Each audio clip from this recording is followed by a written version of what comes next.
From Acres USA, you are listening to the Acres USA podcast, a conversational podcast where we'll explore sustainable farming, regenerative practices, and the latest innovations in eco-agriculture with some of your favorite farmers and ranchers. I'm your host, Taylor Henry, the owner and CEO of Acres USA. Welcome to the Acres USA podcast.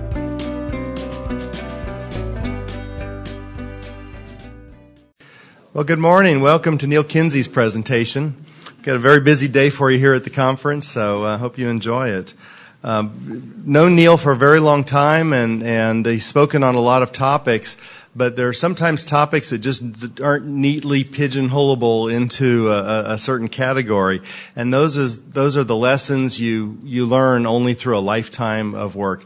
He has traveled the world, consulted on hundreds of crops, seen thousands of farms, and has a number of observations that will be mixed in nature, but will form a continuum. I think you'll enjoy hearing Neal's sort of lifetime of lessons in eco-agriculture. Please welcome Neal Kinsey.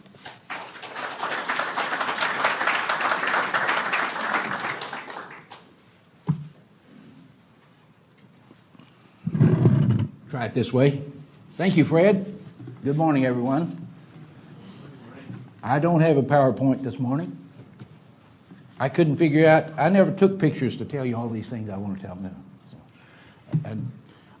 So I decided it would be so long in searching through all the pictures that I would just talk and we'll see how it goes. When Fred and I were talking, and I said, well, you know, I'd like to sometime talk about the joys of consulting. And then it sort of moved from there, and what I thought I was going to be talking about and what he said in that little brochure we were going to be talking about seemed a little bit different when I got here. Now, I'm not criticizing Fred, I'm just saying that we had different understandings, and so I took a look around and decided, when I tell you today, I hope you'll think it's some of the top things, but you know, part of what I'm going to tell you, you'd say, I don't want that. First of all, I'd like to begin by at least close to a quote. When the evidence is on your side, you don't have to resort to schemes and trickery. All you need to do is present the facts. If you were in Stephen Drucker's presentation the other night, you heard that because that's what he said. And I don't like to spend a lot of time talking about why you need this program versus another program. What I really like to talk about is what we all need to understand, because people ask me sometimes, well, aren't you concerned about other people taking clients from you? And I say, no, I'm not. Number one, if they have some information that will help somebody better, then that'd be a good idea to go work with them.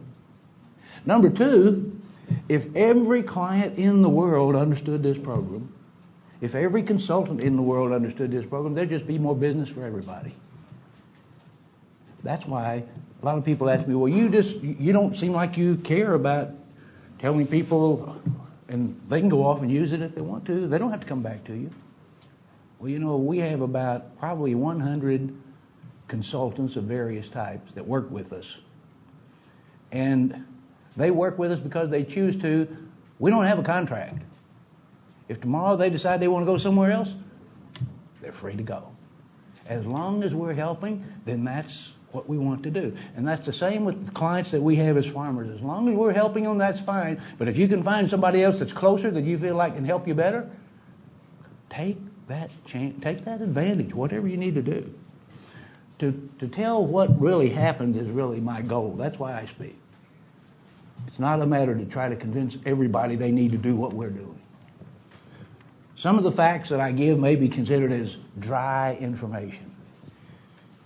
If you need to know it, you still need to know the dry facts.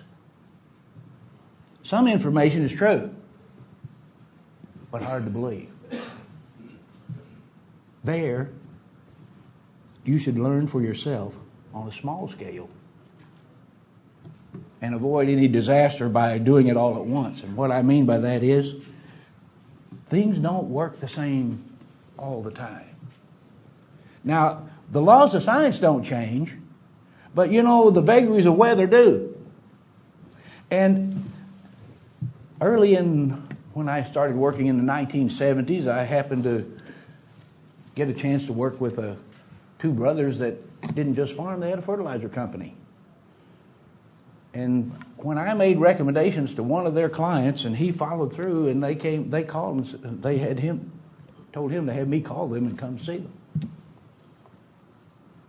And when I went there, the owner got up and behind his desk, came around and shook my hand and said, "How did you convince Carl to do that? We've been trying to tell him for years that's what he needed to do, and he wouldn't do it." I said, "I didn't convince him. It was a good friend of his that goes to the same church. I told him what he needed to do, and he was a little bit skeptical, but he knew that friend was already using our program. He went and talked to him, and that's what got him to do it." Well, after that, Carl, who was making it, he was year to year. After that, all of a sudden, things started to get better for him. Well, not only that, but the fertilizer company, when they started seeing the program, put all their farms in the program. And when I came back and delivered the results, I said, "You need to quit putting on all that fertilizer." This is the fertilizer dealer. Well, he didn't mind. That was saving him some money. So they followed the program. And after 1 year, they called me in and said, "We're going to have about 3 dozen of our best clients for dinner, a luncheon, and we want you to come speak to them. And when you do, these guys are all in the same boat we were in last year. And what that means is we're going to sell less fertilizer.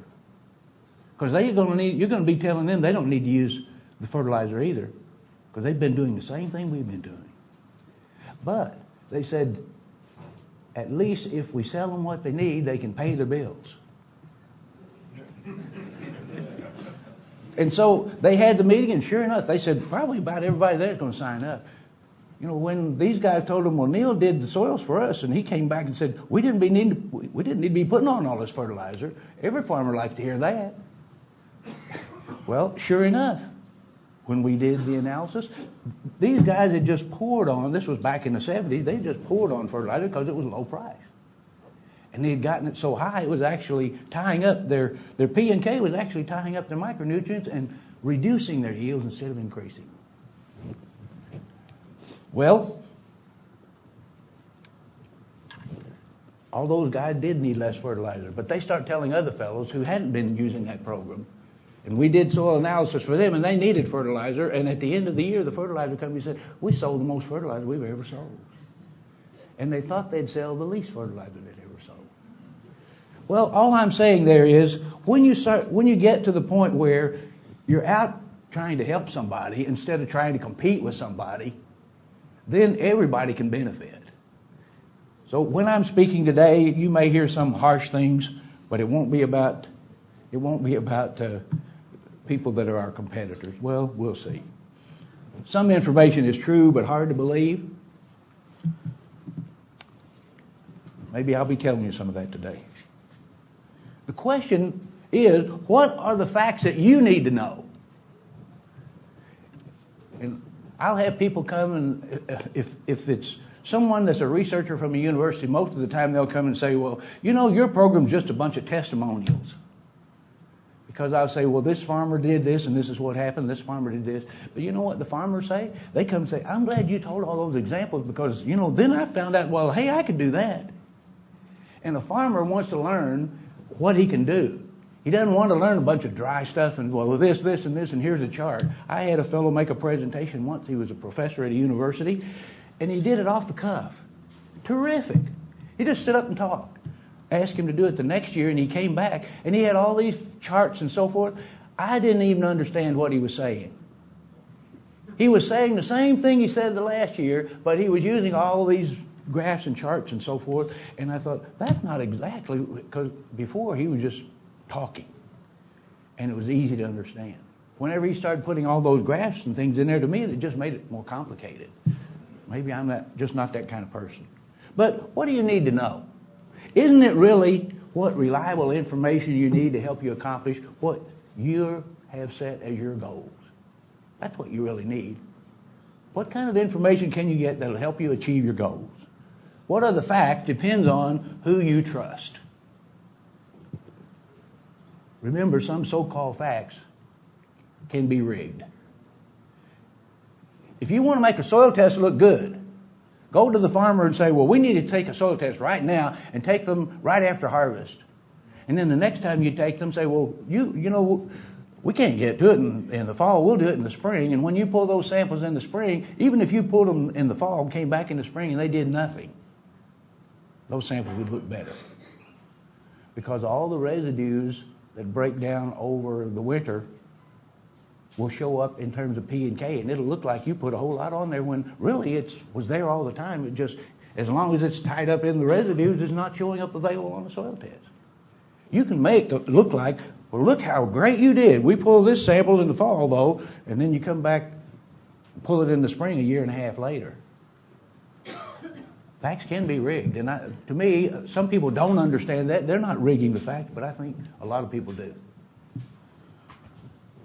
Had a client, he and his father, they farmed about 3,000 acres of corn and soybeans and rice and cotton. And after he got to know me, he said, you know, he had a degree in ag engineering from, well, we live right on the line, so I don't have to mention which university. That way I'm not talking about anybody. But he said, when I went to college as a freshman, they found out I came from the farm. And I knew about fixing combines and so forth. And he said, I needed a job for some cash. And so I got offered the job of doing all the combining for all the little test plots of all the different soybeans and corn and so forth. I got to run that machine because I could fix it and keep it going. And he said, we did all the harvests. And after the soybean harvest was done, there was one variety. And he said, that variety just ran off and left the rest of them. So I called my dad and said, you know, when everybody finds out about this, everybody's going to want this soybean because it's a new bean going on the market. You might want to go ahead and put an order in for it.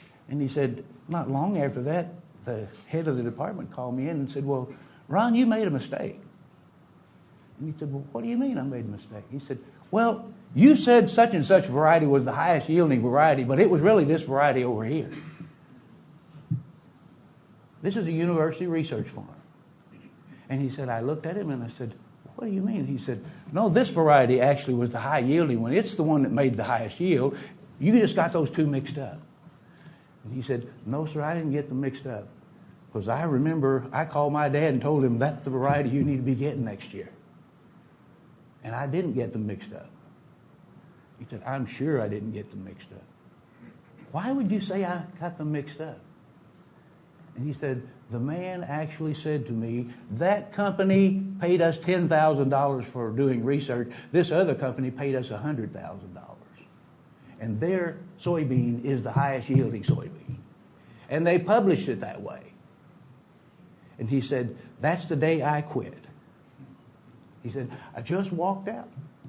Now, he said, I asked the fellow, well, what about all the farmers? You're telling them the wrong information. They're going to buy this thinking. And he said, oh, they'll learn on their own soon. That's why I say facts can be rigged. And if you think that's a big example, I mean, I think I could talk the rest of this day telling you about different examples of how facts are rigged. And it is astonishing. You know, money gets a lot of people's attention. There was one fellow who testified. He was an agronomist. And if I name the university he was from, it's not from anywhere close here. Well, depending on, it's from the eastern side of the U.S. But he came and testified at a court case. And after the case was over, the big company lost to a little bitty operation, one of our clients. And this guy called him back and said, that was the most scientifically presented court case I've ever seen. I just wanted to call and congratulate you on winning that case.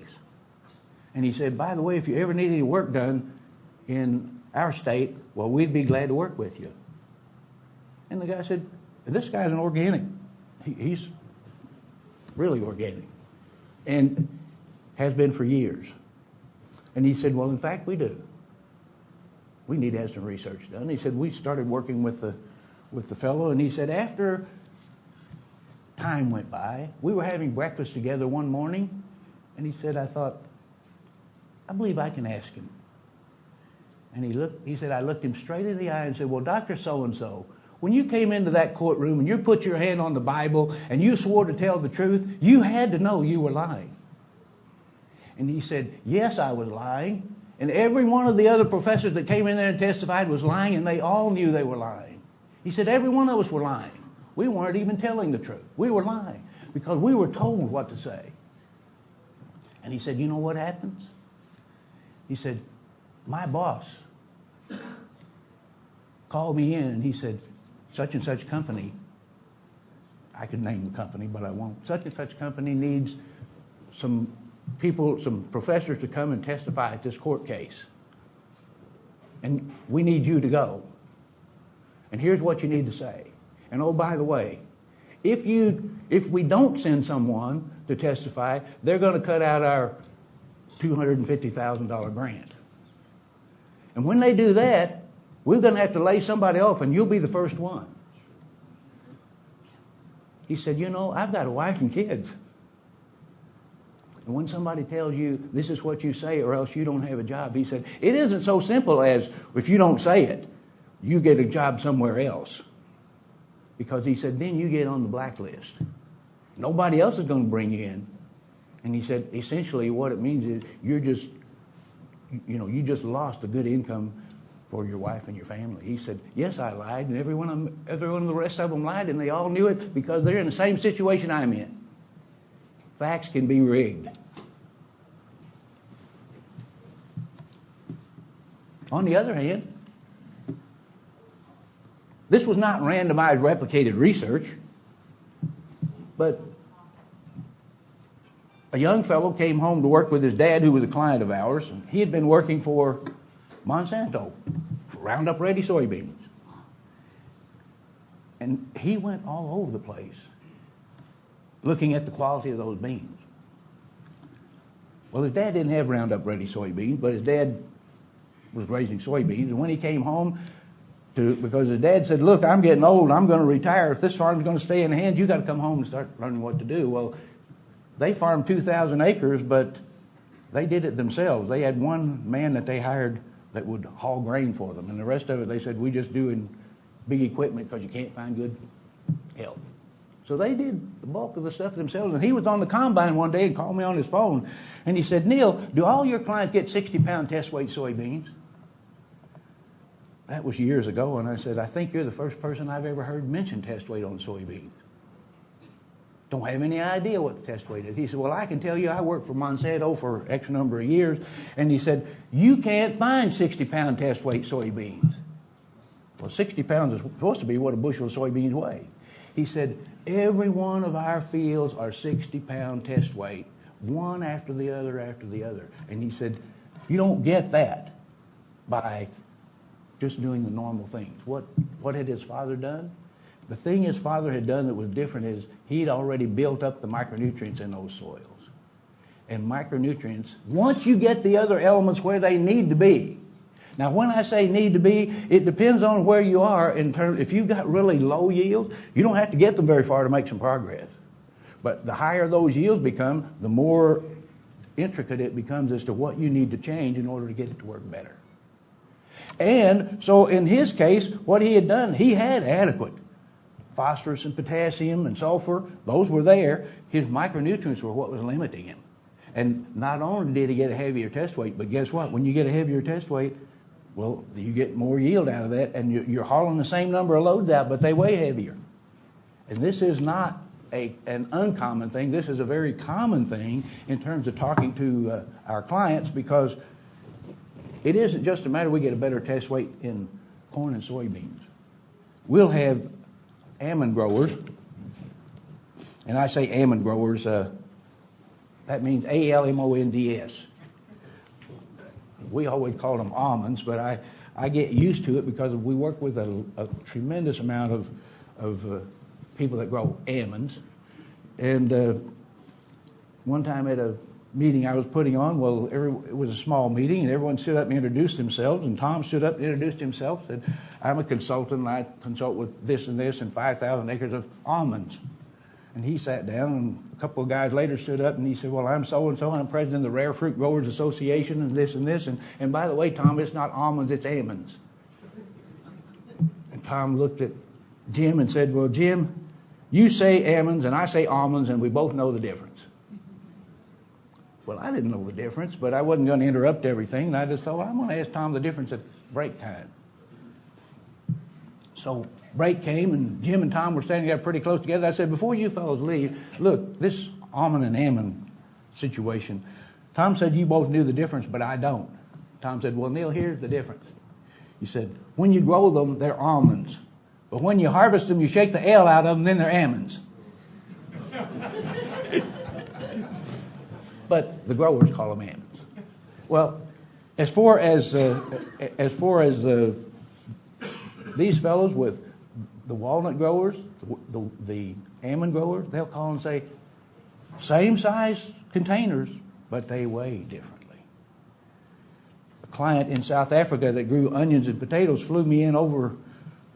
We flew in his helicopter over the mountains to his potatoes. I didn't know where I was going. I'd never been there before. As far as you could see was potatoes.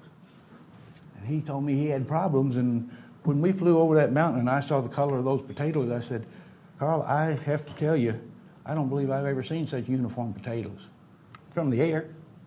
But I've never seen such uniform potatoes, and I'm getting a little scared because he's paying me a bunch of money to come up there and take a look at that. And I said, I'm getting a little scared as to what you're going to say is a problem here. He said, wait till we land, I'll show you. Because he hadn't explained it. When we landed, he went over, and these potatoes looked terrific, but he pulled them apart and he said, look at these stalks on the stalks of the potato. He said, we plant the potatoes and they come up and they grow nicely. And then all of a sudden they fall over and the sun scalds them, but then they start growing again, straighten up and do well. And he said, they look good, but these scalds have to set them back. Well, the problem was we had told him he needed to broadcast his potassium, and all potato growers don't want to do that because they think the roots on potatoes only go straight down. The roots on potatoes go where you put the fertilizer. But anyhow, I said, well, did you put your potassium broadcast? No, he said, we put it under the row. Well, he had attended a 3-day course just before that, and I said, look, when you put that under the row, all of a sudden you've got these potatoes and the roots grow into potassium and sodium that's higher than 10%, and it blocks out the manganese. And potassium is the first key to stalk strength, but manganese is second. And whenever you block that manganese out, those potatoes fall over. And when those roots finally grow out of that spot, they straighten back up because they're getting their manganese again. Well, he had soil samples from us, and sure enough, we started looking. He said, we won't make that mistake again. Well, his fertilizer consultant was there as well. And as we were leaving, I said, now, there's one other thing. Now that you've solved that, I said, these trace elements, if you'll put them on, you're going to have heavier test weights. And he sort of laughed. But he said, okay.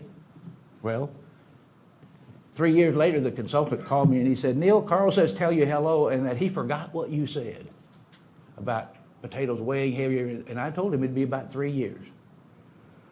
And he said, he forgot what you said. And he said, tell you he got 9 tickets for being overloaded on his potato truck. Before he realized that, oh, Neal said these potatoes are going to weigh heavier. And he said they always hauled 32 pallets of potatoes. Always. Years. They've been in the business for years, and they don't just grow them, they process them and sell them to the markets. And he said, now they have to take 1 pallet off. They can only haul 31 pallets. He said, instead of 32, they haul 31. You increase your weight so that you got to take off 1 pallet out of every 32. That's a significant amount of weight. Well, Carl's still a client of ours. But test weights make a difference. But you don't get the test weights by just putting on trace elements. If you put the trace elements on and you have the other nutrients there, that's when the trace elements make the difference in the weight. There's an old order, and it's a right order. And that is, if you're trying to produce a crop, N, P, K, and S, always first. Now that means you need enough of them. But if the soil test shows you have enough of them, then that means you need to be looking at something else. If you've got enough NPK and S to grow whatever kind of a yield you're looking at, then you don't have to put more on there to grow it. We'll talk about the opposite a little bit later. But the other side of that is, once you have sufficient amounts, the question is that sufficient amount for what you need to start or for what you need to finish? Because there'll be certain amounts you need to make sure you got enough there so when you finish, you still have enough. Otherwise, you're going to short your crop. How do you know that? Since I work with soil testing, you probably won't be surprised that I'll tell you need a good soil test. You need a good soil test that somebody understands. Whether it's your consultant or whether it's you, and we just tell people, test your soil test and test your consultant. I mean, you can test a soil test by taking samples from a good area and a bad area, send them in, get them back, and take them to whoever makes your fertilizer recommendations and say, one of these is good and one's bad. Which one is it? If they can't tell you that, how do you trust what they can tell you need for fertilizer? If they don't know the difference between a good soil test and a bad one, you know why I tell you to do that? I put on a training program for fertilizer companies. And after those fellows get to know you, they say, we don't know how to read a soil test. We never knew how to read a soil test. What we'd do is we'd ask the grower, what kind of yield you want to make? And then we'd write that on the sheet that we send to the soil testing lab, and whatever you write on there, the soil testing lab sends back this computer-generated set of numbers. Well, this is what you need to put on. It's all based on what yield you tell them you want. Now, you may tell them you want this kind of yield. You know, a lot of people want this yield, but they make this yield. If you tell them way up there, they're going to make the recommendation for way up there. If you make it, count your blessings. Well, soil testing is a science, or is it an excuse? For a lot of those fellows, it was an excuse to sell fertilizer. But when you teach them what it really means in terms of a soil test and a good analysis, they go back. I had the president of one of the fertilizer companies behind his big desk, and I'd never met him before, but one of the fellows that came to our training program said, well, the boss wants to meet you. So I came in, and he just brought me to the door and had to go do something else, and I walked in, and that guy got up, came around the table, and shook my hand really warmly, and he said, Neal, I don't know what you've done to my fellows. Because he was always too busy. He never got to those courses. But he said, I'm starting to get calls from farmers, and they say, what happened to so-and-so? I mean, what? He said, well, used to, they'd come and we'd say, well, should we put on some K-Mag or should we put on some potassium and how much in this? And they'd say, well, what do you think? And we'd sort of talk it back and forth and finally decide what we're going to do. He said, now, the other day, well, he came in and I said, well, I think we'll put on, no, you don't need to do that. Because once you can tell what you need from those samples, then you can start making a prescription that really works. And guess what? Most people don't want to wait. Most people want it yesterday, and that's what all the soil labs are starting to do. They're starting to see how fast can they get it to you. If you can get it back in 3 days, some computer did it. Do you trust a computer? Somebody may hand it to you, but the computer did it. And I can tell you, they don't. We use computers. And I don't know how many thousand hours we've spent getting people that know how to program to put these things in, and they say, oh, that's simple, we can do that. And 3 years later, they're still not thinking it's done yet. Now, it's not to make money because we don't get the right answer, and I call them up and say, why didn't we get this answer? Well, tell us what you need. Well, here's this and this. Oh, well, if that happens, then you need to change this number. And what one guy said, there are so many if-thens in terms of agriculture.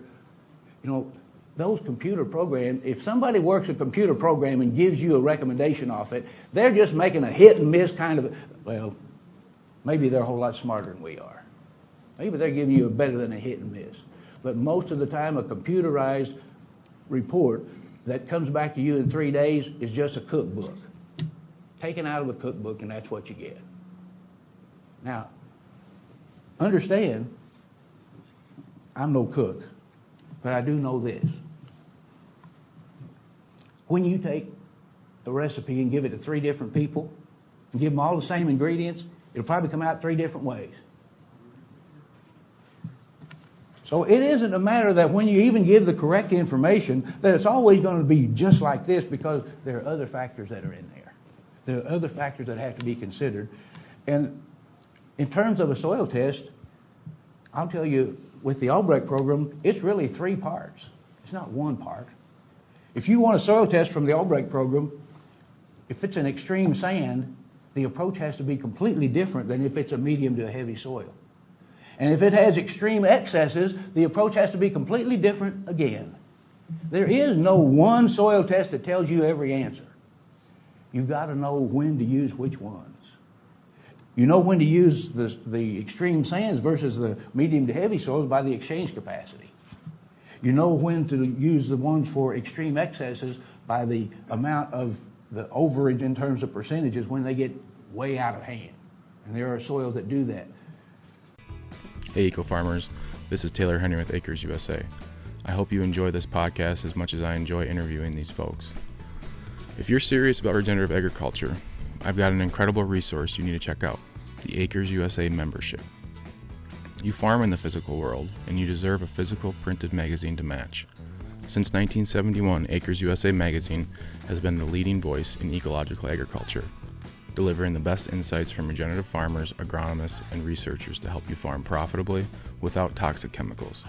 Our membership included physical and digital copies of the magazine each month of the year, which has always been a standard for Acres USA, but we wanted to over-deliver on content. When I acquired this business, I was happy to find that we had years of audio files from presentations at our annual EcoAg conference. And guess what? They were hiding. Well, not anymore. We developed this membership portal that gives you access to the recordings from farmers like Gabe Brown, Gary Zimmer, Joel Salatin, and Mark Shepard. We also include recordings of private events. Finally, if you are like me and you like listening to content, we are now producing a membership-only podcast of each issue of the magazine, so you can consume each article while you're out in the field. To make things even sweeter, you'll get discounts on books, workshops, and events to keep expanding your knowledge. So are you ready to take your farming to the next level? Join today for a ridiculously low price at eco-farming.com or see details in the notes.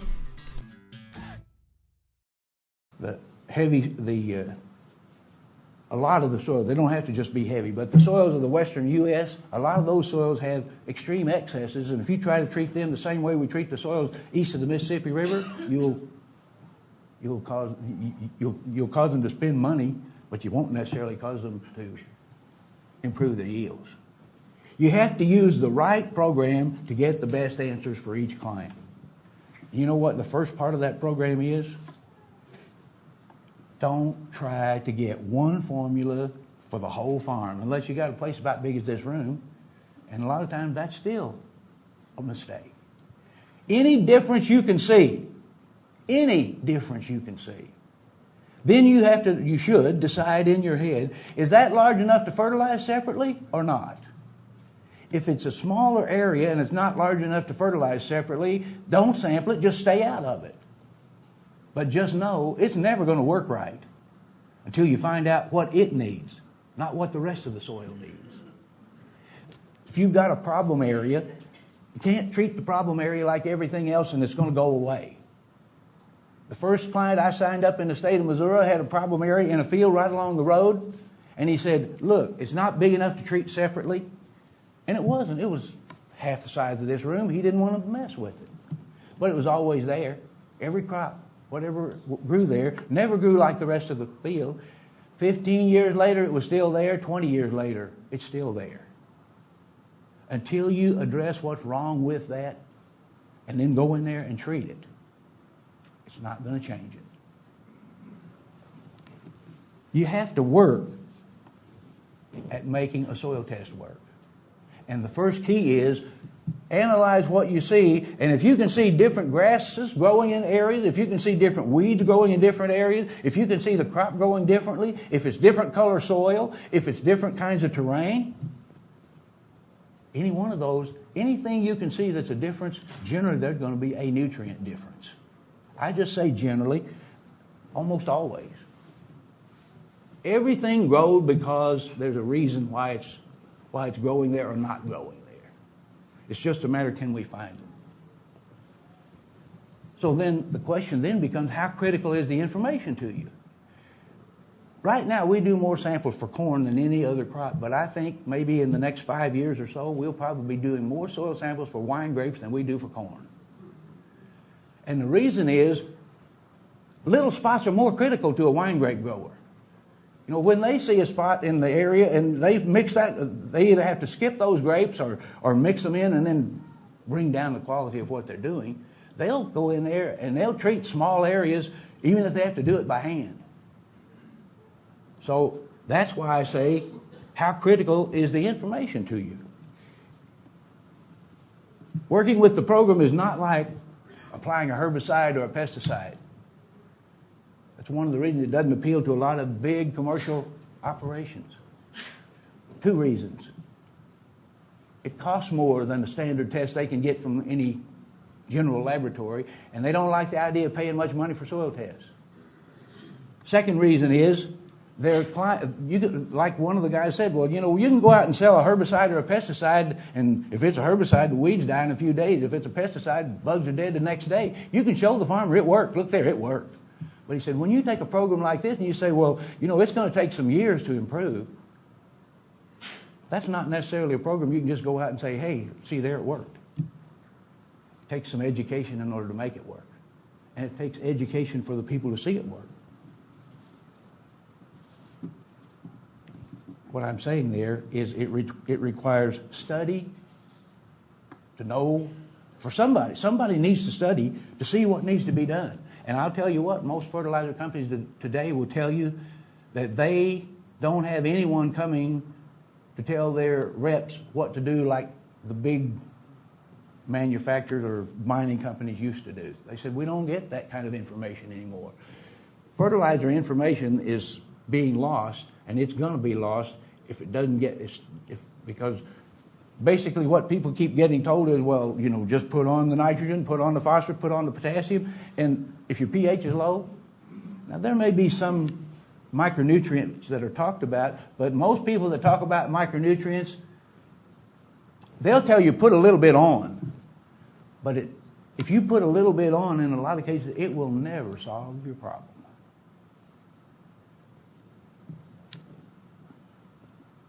Problems are there for a reason.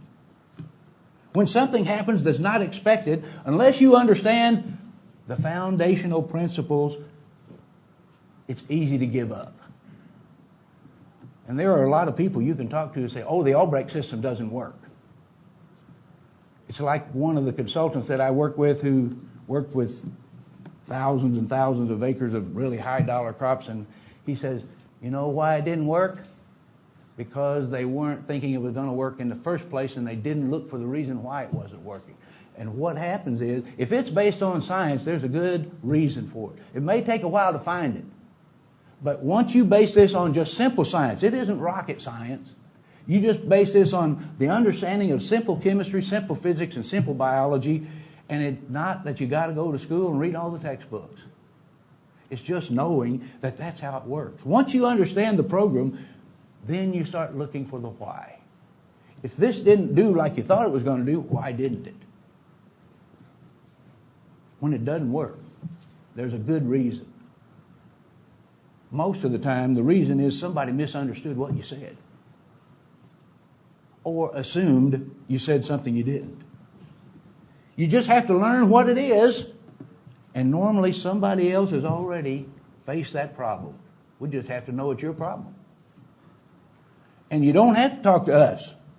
And we can say, well, so-and-so, you know, they had that same problem. You might want to talk to them. If it's the facts, it's the facts. You don't have to hide anything. The one thing that we do, though, when you sign up with us as a client, we tell everybody we don't give your name out to somebody else in order to get a new client. Now, each one appreciates that, but then on the other hand, we don't give your name out to somebody else when they say, well, who's the best grower you've got? We don't give that name out unless we call you and ask you first. But in order to make a program work, you have to learn the foundation first. When I say that, I'll have people come up with well, what do you think about this lab soil test? What do you think about this lab soil test? What I tell you is, please don't ask me about someone else's programming. You know why? Because I haven't learned their foundational precepts. I don't know what all they're doing. Their program may be just as good as ours or even better. But ask them. They're the ones who are doing it. If you wonder about somebody, go and ask them. But my philosophy is this. If I've never been trained to understand it, I better not be commenting on it. But if you want to know about our program, the one we use, you can ask me or someone who's using it successfully. That's the ones that ask, who's making it work? And then what you ask is, how did you get this to work? But you want something that'll work on your farm, not something, we'll have people that'll say, well, it might work in Missouri. Dr. Albrecht was from Missouri. Corn and soybeans, that's great. I just got an email last week from one of my clients, and they said, well, our agronomist said, it might work in Missouri and Iowa for corn and soybean, but it won't work on the crops out here. Well, what do you want? And what will you do to get it? If you want something that's quick and easy, you can get that easy. The other part of it is, the reason I say this is, the people that work with us, we tell them right up front, it's probably going to be 3 to 4 weeks before you get your recommendations back, so you need to plan ahead. Now, we have about 100 consultants who come and learn how to work the formulas and so forth, and so the reason they learn those and the reason we teach them is the faster we do samples, the more we get. We don't ever catch up, we just keep on staying behind. And 3 to 4 weeks is what it takes for us to go through what we've got and do a good job on it. We don't just send you something you put on, I want this such a yield, and then we say, that's what the book says you need. All those numbers are looked at. The computer does it first. But after the computer does it, they're still looked at. And you know why? Because one mistake can cost you a bunch of money. And those computers make mistakes. And if you're just counting on somebody to hand you a computerized program, I hope it works for you. But there's a good chance it's going to mess you up. You're going to spend some money you don't need to, or you're going to not put something on that you really needed to do. I'm not trying to scare anybody. I'm just trying to say, you get what you pay for. And in our case, it's not a lot more money, it's time. It takes time to do a good job. There's a new phosphate test. People ask us if we use it. I won't even name it. It was developed because one university needed to do 200,000 phosphate tests a year, and they needed a good, fast, quick method to give you a number. It doesn't correlate, but they give you a number. Who do you believe? Gary Zimmer showed on the screen yesterday about one of the magazines that published that the Albrecht system didn't work. And you know what? One of the things they generally always say in those articles, there's no scientific data that shows this. Well, they don't count Dr. Albrecht's data. That was way back when. That's old-fashioned. That's not modern. We've got to have up-to-date information. You know what their up-to-date information they're quoting from is? The 4 foundational papers they're quoting from were done, 2 of them were done in the 1970s. Now that's up to date, but Dr. Albrecht's in the 50s and 60s is out of date. The other thing is, I had a client whose father worked for National Science Review. His job as an editor for National Science Review was to edit all of the statistical information that was published in that magazine. He was a very accomplished statistician. When his son told him, Dad, I don't understand. All the universities say this program doesn't work. But when I send samples from one of my clients in Oregon over to Neal, and he's never been on these farms, and says, is this good or bad and why? And he said, I can ask him. He'll tell me what to do. And I'll go back and tell the farmer, and the farmer says, that's right. How'd you know that? He said, that's how accurate the soil samples are. And his dad said, let's do a literature search. So they went to UC Davis there in California where his dad was, and his dad's telling me this later. He said, we did We read every publication that had to do with the university's program versus comparing it to the Albrecht system. And he said, I can't say that what they call the Albrecht system and what you call the Albrecht system is the same thing. But he said, I can tell you this. Where they said the Albrecht system, what they call the Albrecht system and what they call the university system, and said the university system worked best and used statistics to show it, he said their statistical interpretations are in error. And he said, I'm not even saying that they did it on purpose. But he said, that's why you have people trained in statistics, because there are common mistakes that are made by people who really don't know and understand statistics. And he said, it's exactly the mistake that was made in all 4 of the papers that were used to show the university system is better than the Albrecht system. He said, now, I'll tell you that, but he said, you can go hire any real statistician and have them go over these papers. And he said, it'll take them some time, because you're supposed to have all of your information at hand from when you publish a paper. But he said, one guy's dead, they don't have his information anymore. And the other guy says, well, I've moved so much I can't find it. But he said, the statistics actually show what they call the Albrecht system works better than the university system. I've never pursued it, and you know why? Because once you do that, they'll come up with something else. One of my clients years ago, Dr. Jim Childs, who's been dead quite a number of years now, but Dr. Childs was senior pathologist for USDA for citrus research in Orlando, Florida. And he started sending all his soil samples to us, because some of his clients that were in Florida on citrus were getting, he said, they're getting the best response they've ever gotten. We don't get soil tests like this. So we started getting a lot of citrus. We even did his randomized replicated citrus research for USDA, all the soil tests for it. And one time he called, and there had been a problem. An area extension agent had told one of my clients I'd kill their crop with fertilizer. And I said, really, it was a mistake, that the guys overdid it, and they understood by the time we sat down and talked about it. He said, well, Neal, don't do anything. I said, what? And he said, well, don't do anything. I said, what do you mean? Well, don't take them to court. Well, I don't take people to court. I don't have a lawyer. So far, I haven't needed one. Hope I never do. Now, when I say that, I mean, I've gone to a lawyer to get my mother's estate done, but I'm talking about as far as agriculture, fertilizers, and so forth. He said, well, don't do anything. I said, what do you mean? He said, Neal, I work for USDA. We can't afford to be wrong. He said, I have seen USDA spend $100,000 to prove they didn't make a $10 mistake. And he said, I'm not exaggerating. He said, you'll run out of money before they do. He said, you know what the best thing to do is? Just keep on teaching individual farmers what they need to do. He said, the ones that will listen are the ones that will make it work. And the ones that make it work will turn out to be the cream of the crop. And he said, you'll be working with the guys you really want to work with anyway. And you know what? That's really what's happened. It's really what's happened.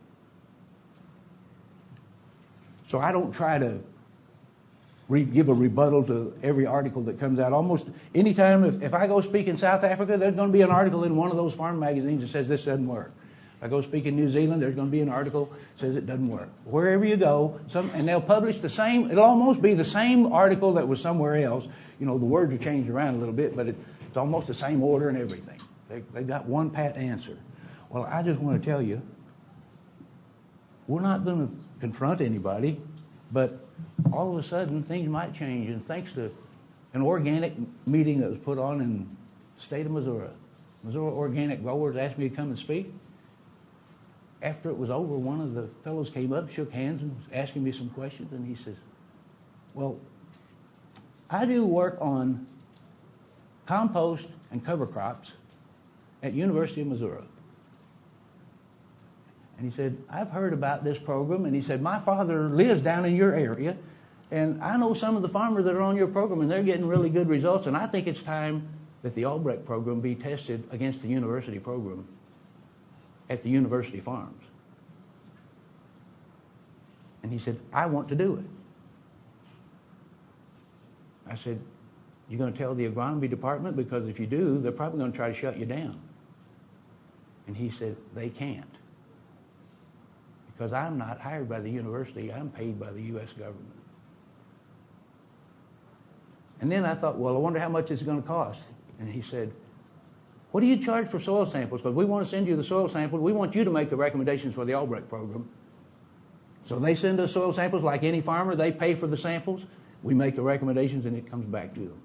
The program's already finished for 3 years now. I haven't seen they're real careful about how they do everything. I haven't seen this year, but last year at the Worldwide Ag Conference in the South Island of New Zealand, the university researcher spoke at that conference. And he told information he hadn't even told me. But he had it all prepared and sat down and had it on the papers and so forth. And he said, first of all, university corn crop had a good corn crop. 165 bushels per acre. But he said, the university says you don't need to use micronutrients, and they don't really say that in one sense. They say you don't need to use micronutrients, and they don't use micronutrients there because they think their ground's rich enough. But they will tell you if you're extremely low, you need to use zinc on corn and so forth. But anyhow, he said, since the university thinks they don't need to use any micronutrients here, we thought, well, it wouldn't be fair to run micronutrients and compare it against them without micronutrients. So he said, we had Neal make recommendations on one set, and we didn't use the micronutrients. On the other randomized replicated set, we did use micronutrients. He said, where we didn't use the micronutrients, the Albrecht program still made 177 bushels of corn. And where we put the micronutrients with it, made 182. More than paid for itself. Now that was results from the first year. They already had the second year's data, but he was just telling what had happened that first year. And they're doing a corn-soybean rotation. Now they've actually expanded to pasture grasses. And so it's going to be not, but talk about randomized replicated research. He said, Neal, these plots are so uniform, there's no plot that has to be thrown out because, oh, it's way too high or way too low. He said every plot can be counted no matter which one or who. But you know what? They don't just measure the yield. And they don't just measure with a soil test and see what the change in the nutrient levels. They measure the humus content before they start and the humus content after the harvest and the organic matter increase and the microbial increase. And he said, you know, we have all the instrumentation to do that. We don't have to send that somewhere else. We can do that right there at the university. And he gave the report on that as well and showed the difference. And he said, where you go in and put these nutrients on, it may not be balanced yet, but here's the microbial activity and here's the humus content, and they were both higher in terms of the Albrecht system versus the regular system. When you start changing and putting what the soil needs, it makes a big difference.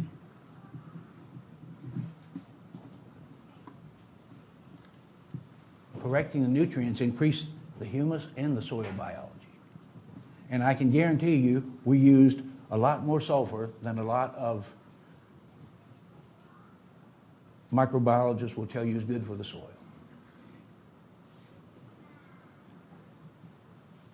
I had 3 farmers that signed up originally with me once I completed the study under Dr. Albrecht. One was an organic farmer. He wasn't certified organic. That 1973, I'm not sure. There might have been certified organic, but I didn't know about it. Anyway, he was organic because he and his wife decided that for conscience reason they couldn't farm commercially, growing commercially anymore because they just thought it wasn't the best nutrients. They didn't know anybody to talk to. They just made they're telling me this later. They just made the decision to quit. He said, we just stopped using fertilizer. Whatever my manure could do, and he didn't have enough manure to go around, whatever my manure could do, that's all we had. And he said, I had enough manure to treat the corn, but not the wheat. He said, the first year, he said, we'd been making 40, 50 bushel wheat. He said, first year we lost 1/3 of the yield on our wheat. Went down that low. And he said, you know, that's hard to take, But he said, we got a stone grinder and started grinding flour and so forth, and we could sell that 30 bushels of wheat and make a lot more money than we were making on 50 bushel wheat conventional. So he said, we stuck with it. He said the next year, now this wheat doesn't go back in the same place, but he said the next year my yield came back up to 40 bushels. And the next year was back where it was before, without nitrogen. If you're raising 150 bushel wheat, that won't happen. But what was happening there is his microbes recovered enough to supply the nitrogen he needed for raising that type of a yield. And generally, if you're talking about having 50 bushel wheat, when wheat has the potential of producing 250 bushel per acre, it has that potential. Then we're not pushing that wheat too hard at 50 bushel. But if you're making 150 bushel wheat, you've got to come up with enough nitrogen from somewhere to grow that wheat. And that was his major limiting factor, was the nitrogen. Because it takes 2.5 pounds of N to grow a bushel of wheat. And I haven't seen that not happen anywhere in the world. Now, it doesn't mean that you got to buy 2.5 units of N to grow that, but it means you've got to grow enough legume, put on enough manure, have enough humus there. You take all those sources and divide it by 2.5 and see what your wheat yield is. And I've had people from all over the world say, oh, it might be that's in the U.S., but it won't be here. One of the prominent consultants in South Africa told me that, and later on he called back and said, you know, Neal, when you add up all the sources, that's exactly right. It holds true in Colorado, it holds true where we are, it holds true here, it holds true in Europe. Had a client in South America that had 12,000 acres of citrus. The first year they sent samples to me, they said, now you got to make the recommendation for diammonium phosphate because that's the only phosphate we can get. Look, we asked the farmer, what are your goals? And we're not going to try to talk him out of what he does. We'll just try to work with him as best we can. The better we get the soil, the better it's going to work. And sometimes people change. Well, they put on the prescribed amount. They had extreme phosphate deficiencies. When you want to have, on that sand, when you want to have 250, they had like 25 extreme phosphate deficiencies. And I said, well, if you put on 250 pounds of MAP, that'll raise your level to 125 in a year. You're still not even close to that 300, but, they put it on. Didn't budge that phosphate level at all. I said, you need to check to see if you used diammonium phosphate. Did they use triple superphosphate and just mix nitrogen in it and call it diammonium phosphate? No, it was truly diammonium phosphate. They put it on again that year. Hardly moved that number at all. Then we did a special test called a P retention test. And that takes the soil and sees what happens to the phosphate once you put it on there. Didn't just do a P retention test for DAP, but we also did it for soft rock phosphate. Guess what? That soil ate the phosphate from DAP.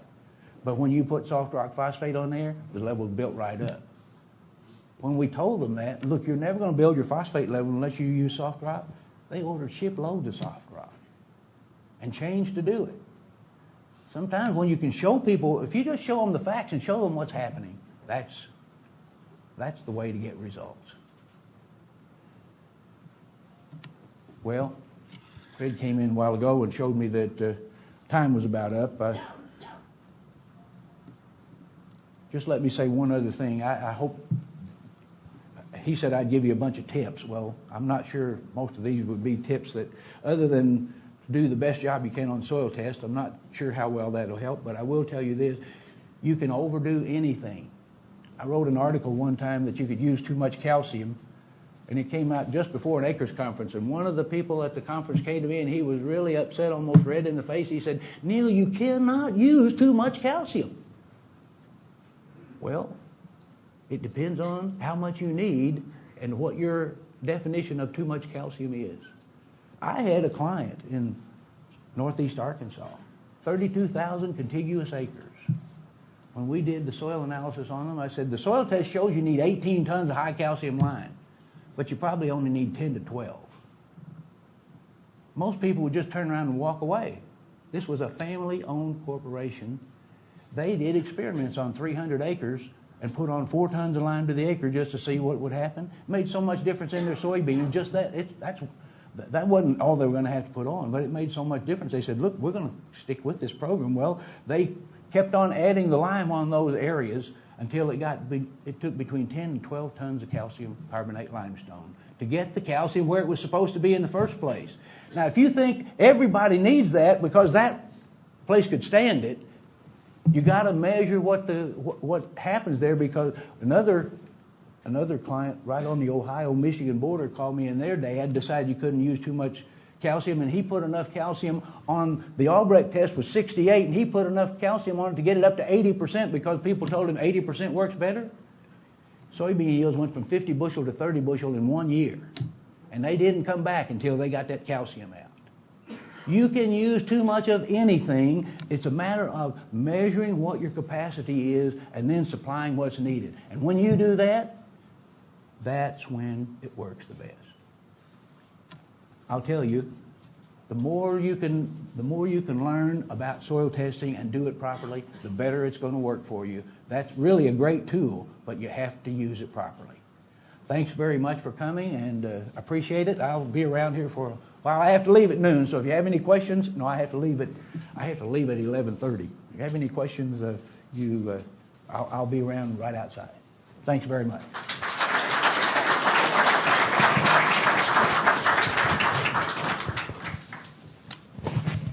Thank you for listening to the Acres USA podcast, a podcast production of Acres USA. Find us on Spotify, Apple, Google Play, and other popular podcast platforms. Acres USA is North America's oldest publisher on production-scale organic and regenerative farming. For more than 50 years, our mission has been to help farmers, ranchers, and market gardeners grow food profitably, regeneratively, and with nature in mind. Find our books and other Acres USA media and learn about Acres USA events at acresusa.com. Read our online magazine at members.acresusa.com, and we'd like to thank Acres USA staff for their contributions to producing this podcast. This episode was edited and engineered by Weston Larson of Acres USA. And we're grateful to our guests for taking the time to talk with us about their experiences.